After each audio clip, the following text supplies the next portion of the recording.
Boa noite. Você fica agora com as notícias que são destaque em Minas nesta segunda-feira. Mais um feminicídio choca BH. Um homem é suspeito de matar a ex-companheira dentro de um clube na frente de várias pessoas. Ela morreu na hora, ele tentou se matar e fugiu do local, mas foi capturado. 2 pessoas morreram e 2 ficaram feridas após um carro capotar na região metropolitana.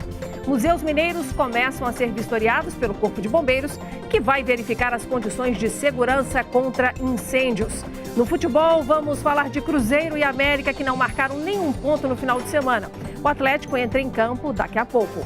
E hoje vamos estrear uma série especial de reportagens sobre os avanços da fertilização para mulheres que já passaram dos 40 anos de idade. Você vai conhecer histórias emocionantes. Mais informações sobre essas e outras notícias a partir de agora.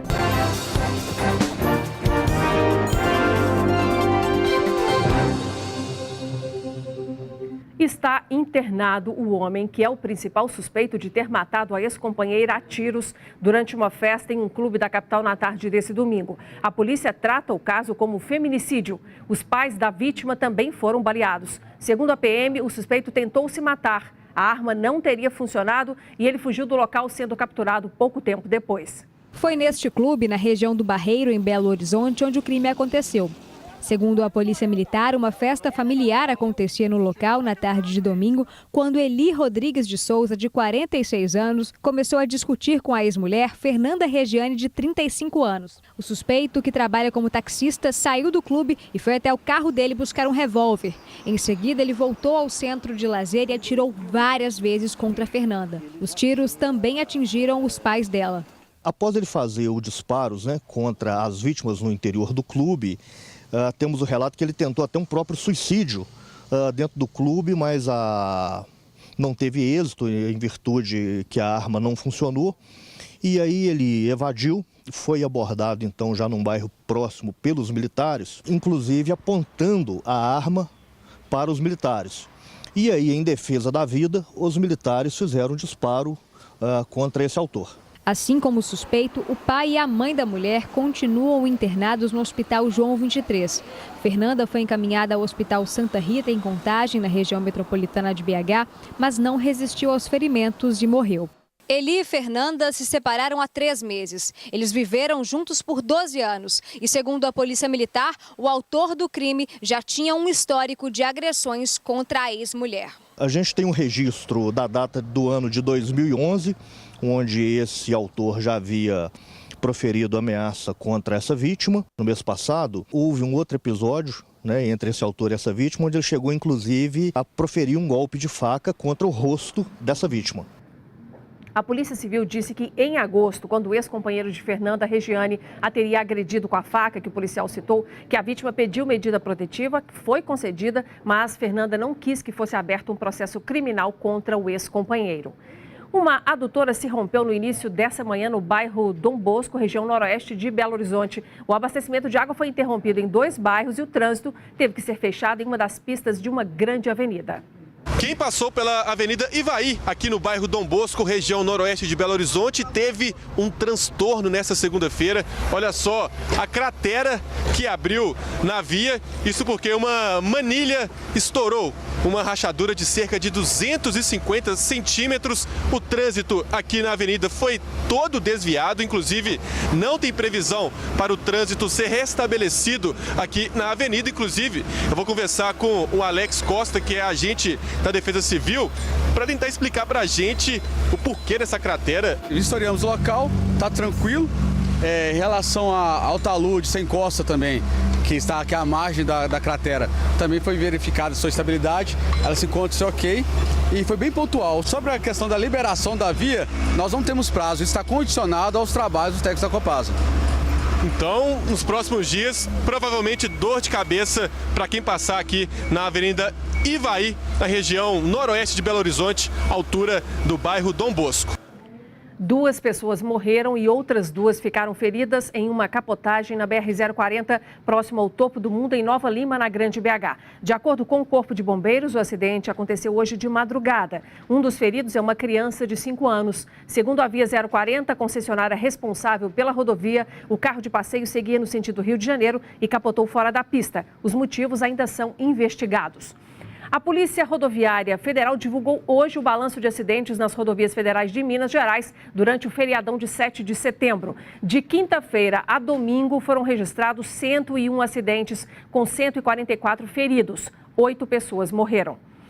Os museus e prédios públicos de Minas Gerais começam a ser vistoriados hoje por uma força-tarefa liderada pelo Corpo de Bombeiros, que vai verificar as condições de segurança contra incêndios. Essa é uma ação em resposta à destruição do Museu Nacional do Rio de Janeiro na semana passada por um grande incêndio.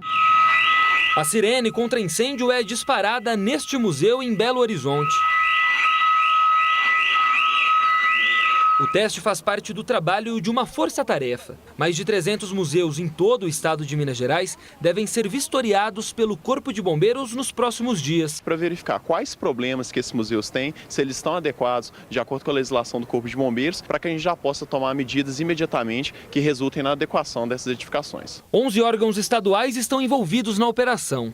O Museu de Artes e Ofícios, que foi inaugurado em 2005, passou na vistoria. Itens básicos como o alvará do Corpo de Bombeiros, luz e saída de emergência, extintores e hidrantes foram fiscalizados. No Museu do Rio de Janeiro não existia esse tipo de equipamento aqui. Então o pessoal, para fazer o combate interno, ou mesmo para conseguir combater aquele incêndio quando ele ainda não estava generalizado, eles tiveram prejuízo porque isso daqui tudo agiliza o atendimento e é um mecanismo muito efetivo. A falta de hidrantes é um problema no Museu da Inconfidência, em Ouro Preto, onde estão mais de 4.000 peças que mostram a vida sociocultural mineira dos séculos XVIII e XIX. O local está em processo de regularização, mas vai ter que passar por adequações. Já este museu, onde está o maior acervo de teatro de bonecos das Américas, não tem alvará do Corpo de Bombeiros. Durante a vistoria, também foi detectada a falta de sinalização da rota de fuga. O proprietário já foi advertido. A vistoria não deve multar nem interditar os museus com irregularidades. Os bombeiros vão voltar aos locais advertidos em até 60 dias para conferir se as instituições se adequaram às normas. E relatórios com toda a situação dos museus do estado serão repassados ao governo de Minas Gerais. A Polícia Militar já está testando o uso de viaturas blindadas para combater ataques a bancos em Minas. O anúncio foi feito hoje pelo comando da PM. 20 veículos serão adquiridos agora e usados em cidades do interior, onde os ataques a agências bancárias são mais frequentes e com quadrilhas bem armadas. O teste já está sendo feito na cidade de Poços de Caldas, no sul de Minas. O investimento previsto na compra dos 20 primeiros veículos é de R$7 milhões. Ao todo, serão compradas 40 viaturas. E veja a seguir, Belo Horizonte está em estado de atenção por causa da qualidade do ar. Os índices podem ficar abaixo dos 30% recomendados pela Organização Mundial da Saúde.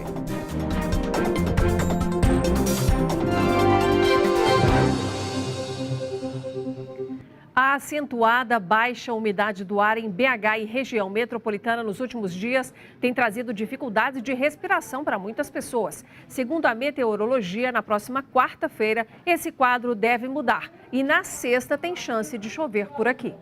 Céu azul, sem nuvem, nem sinal de chuva. É o que podemos chamar de tempo seco e umidade baixa. O corpo sente. Você não consegue falar direito, você não consegue respirar direito, né?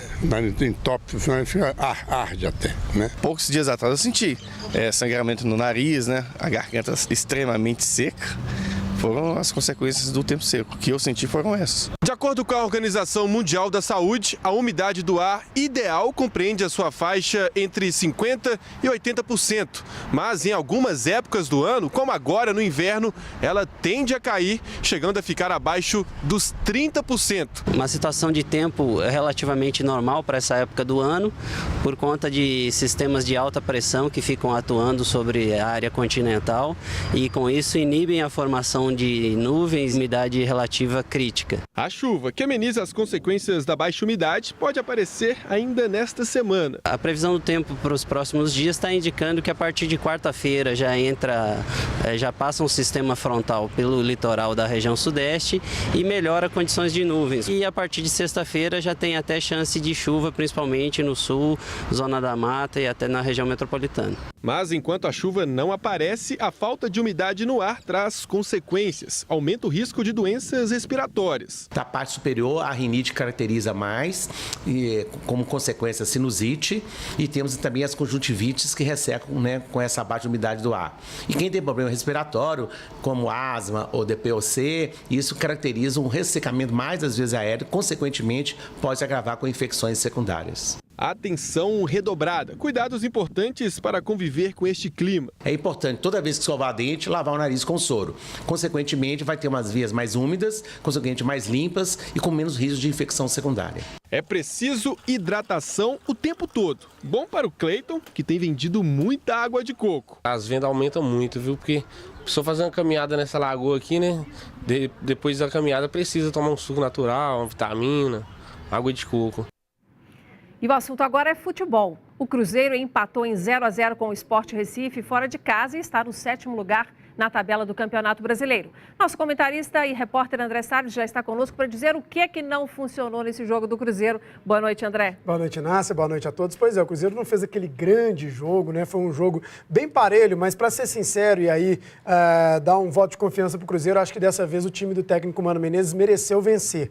Tanto que teve um gol muito mal anulado, né, pelo árbitro, acabou ali chamando a responsabilidade e aí o Barcos estava realmente em posição muito legal e logo depois teve um pênalti, né, na segunda etapa que o Raniel acabou desperdiçando. Então criou o suficiente para vencer o Sport, foi sim prejudicado pela arbitragem, mas também teve seus próprios erros na cobrança do Raniel e acabou então saindo só com esse empate. Tá certo. E o América também jogou no final de semana e também ficou no empate de 0-0 contra o Ceará nesse domingo fora de casa.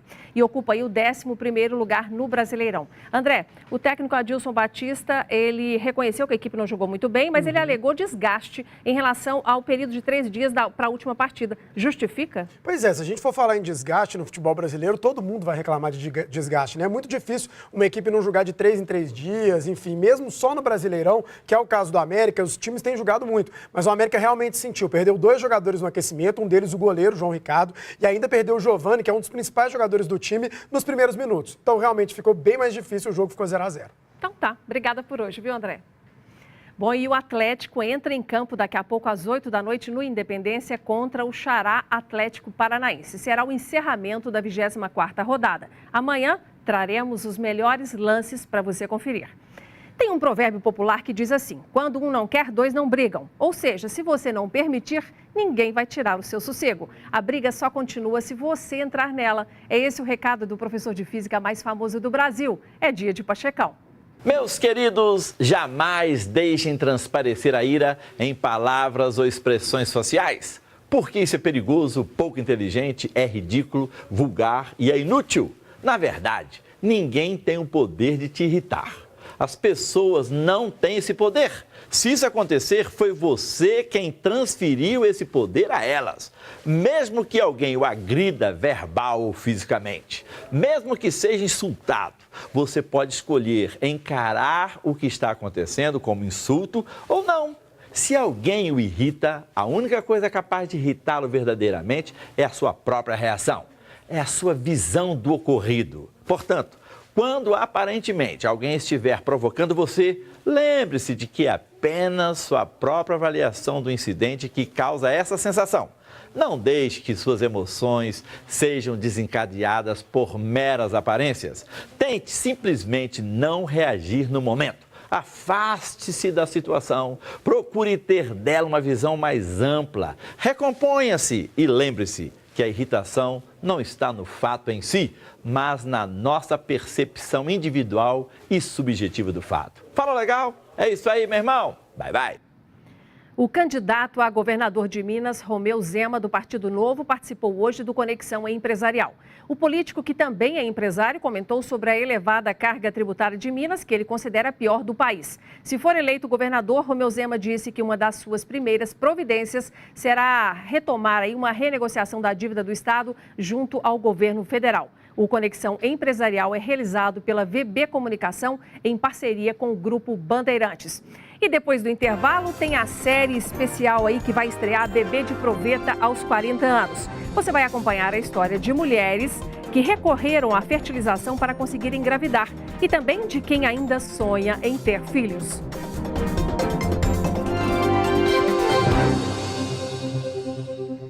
8 milhões de crianças já nasceram no mundo graças ao método da fertilização em laboratório, o chamado bebê de proveta, que acaba de completar 40 anos. A técnica, apesar de ser cara nas clínicas particulares e demorada no SUS, é a esperança de muitas famílias que sonham em ter filhos. Este é o tema de uma série de 3 reportagens especiais que o Jornal Band Minas começa a exibir hoje.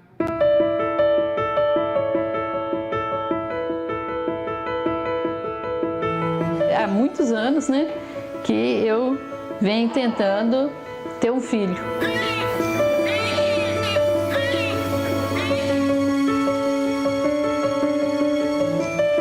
É só amor que eu sinto. Quando eu olho para ela, é só amor. Aos 64 anos, Norma realizou o sonho de ser mãe. Ana Letícia nasceu graças a uma fertilização in vitro. Norma precisou recorrer a um óvulo doado para poder engravidar. Já o sêmen é do próprio companheiro. Mudou minha vida muito e para melhor.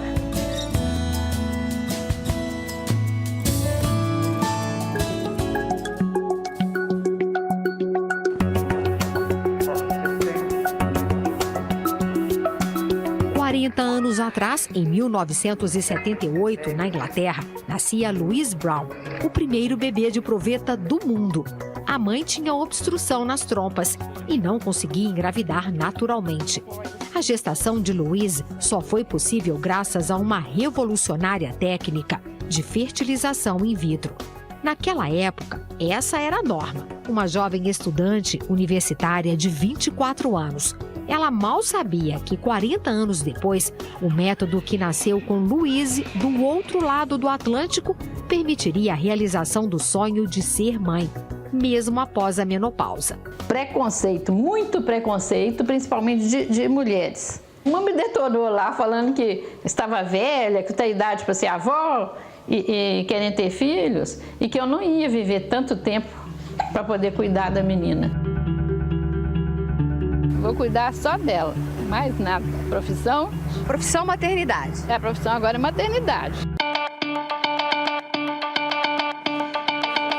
Segundo a Organização Mundial de Saúde, 1 em cada 10 casais em idade fértil tem dificuldade para engravidar.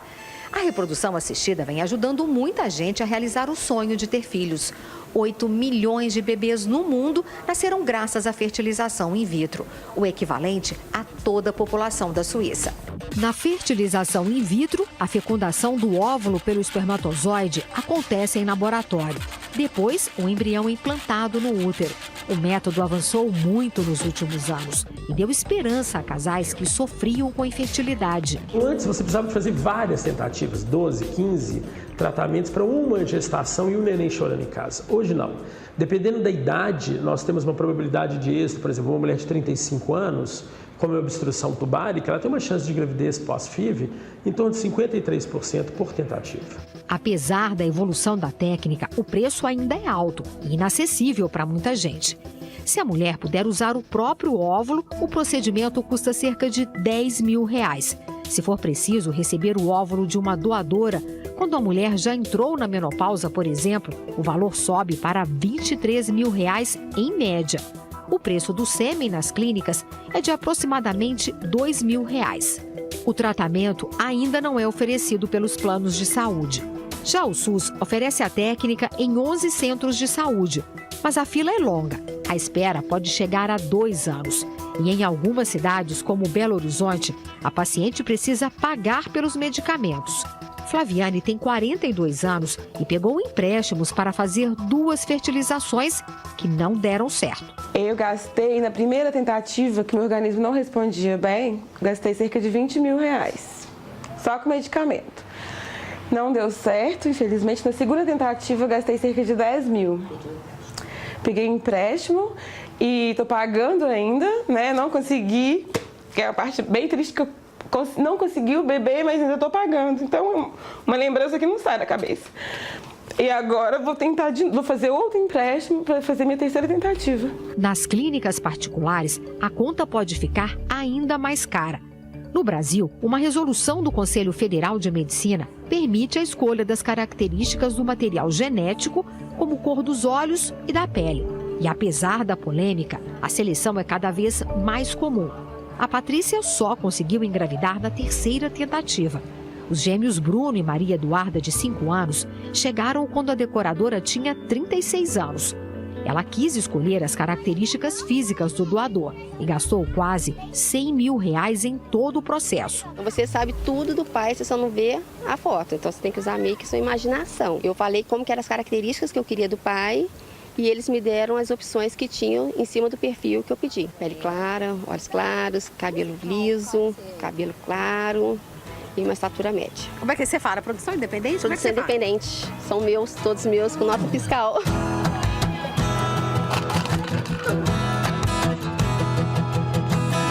As novas técnicas de reprodução criaram famílias com vários perfis. A Roberta e a Alessandra formam um casal e recorreram a um banco de sêmen para engravidar.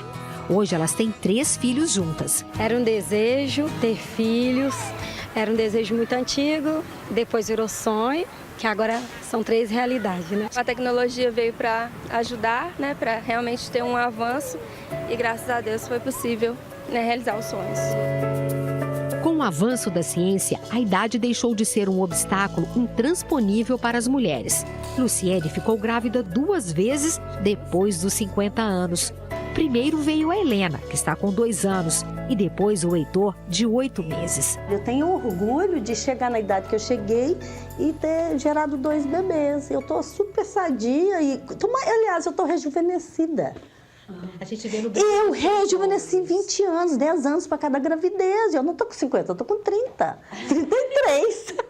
Emoção que se renova a cada dia. Eu não acredito até hoje, entendeu? Parece que eu tô vivendo um sonho até hoje. Às vezes eu vejo os 2 dormindo assim em cima da cama e eu fico agradecendo a Deus, sabe? Que são meus mesmo, né? Então assim, mamãe te ama? Te ama? Você anda de tamanquinho no meu coração.